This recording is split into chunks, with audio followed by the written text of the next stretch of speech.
Negara berkembang, termasuk Indonesia, menghadapi tantangan pertumbuhan kota-kota sebagai akibat meningkatnya tuntutan kesejahteraan. Dari 7 miliar penduduk dunia, 3,5 miliar diantaranya tinggal di kota. Tahun 2050, jumlah penduduk perkotaan diperkirakan akan menjadi 9,6 miliar orang. Kecenderungan itu juga terjadi di Indonesia.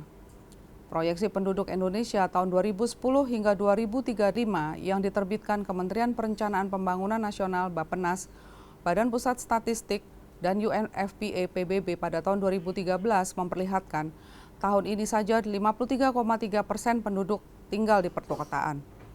Jumlah itu akan terus meningkat pada tahun 2035 sebanyak 66,6% penduduk akan tinggal di perkotaan. Tingkat urbanisasi di 4 provinsi di Jawa, yaitu Jakarta, Jawa Barat, Yogyakarta, dan Banten pada tahun 2035 berada di atas 80%. Pertumbuhan penduduk perkotaan merupakan keuntungan, tetapi sekaligus juga tantangan bagi para pengelola kota. Pertambahan penduduk kota sendiri dan perpindahan penduduk dari desa ke kota memberikan energi bagi kota.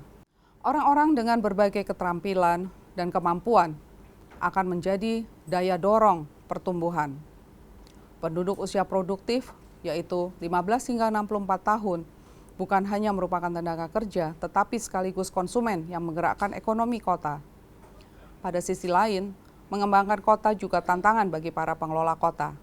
Kota hanya akan tumbuh dan berkembang bila penduduknya merasa nyaman, aman, dan berkelanjutan.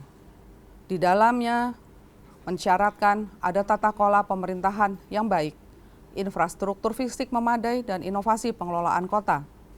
Tujuannya meningkatkan kualitas hidup warga, baik dari aspek fisik maupun kejiwaan. Menyambut ulang tahun ke-50 dan sebagai bentuk kepedulian dalam ikut membangun masyarakat demokratis, Harian Kompas bekerja sama dengan Institut Teknologi Bandung meluncurkan Indeks Kota Cerdas di Jakarta. Pengukuran independen ini melihat tata kelola pemerintahan kota dalam memastikan terciptanya kota yang aman, nyaman, dan berkelanjutan. Tingkat kesejahteraan dan kualitas hidup warga diukur dari banyak hal, antara lain angka indeks pembangunan manusia, rasio Gini, pengelolaan lingkungan, termasuk penggunaan energi, dan pemanfaatan sumber daya kota secara efektif dan efisien. Wakil Presiden Yusuf Kala dalam sambutannya menekankan peran penting kepemimpinan dalam mengelola kota, yaitu lembaga eksekutif dan legislatif. Kita bisa menyontoh mendiang pemimpin Singapura Lee Kuan Yew yang tidak berkompromi menegakkan aturan dan disiplin dalam membangun negara kota Singapura.